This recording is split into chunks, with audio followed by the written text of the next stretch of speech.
ہم سے ابو الولید نے بیان کیا، انہوں نے کہا ہم سے شعبہ نے محمد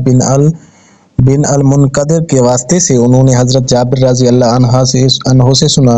وہ کہتے تھے کہ رسول کریم صلی اللہ علیہ وآلہ وسلم میری مزاج پرسی کے لیے تشریف لائے، میں بیمار تھا ایسا کہ مجھے ہوش تک نہیں تھا، آپ صلی اللہ علیہ وسلم نے وضو کیا اور آپ نے وضو کا پانی مجھ پر چھڑکا تو مجھے ہوش آ گیا، میں نے عرض کیا یا رسول اللہ میرا وارث کون ہوگا؟ میرا تو صرف ایک کلالہ وارث ہے۔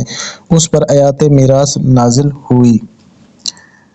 ہم سے عبداللہ بن منیر نے بیان کیا، انہوں نے عبداللہ بن بکر سے سنا، کہا ہم کو حمید نے یہ حدیث بیان کی، انہوں نے انس سے نقل کیا، وہ کہتے ہیں کہ ایک مرتبہ نماز کا وقت آ گیا تو جس شخص کا مکان قریب ہی تھا وہ وضو کرنے اپنے گھر چلا گیا اور کچھ لوگ جن کے مکان دور تھے رہ گئے، تو رسول کریم صلی اللہ علیہ وسلم کے پاس پتھر کا ایک لگن لایا گیا جس میں کچھ پانی تھا اور وہ اتنا چھوٹا تھا کہ آپ اس میں اپنی ہتھیلی نہیں پھیلا سکتے تھے،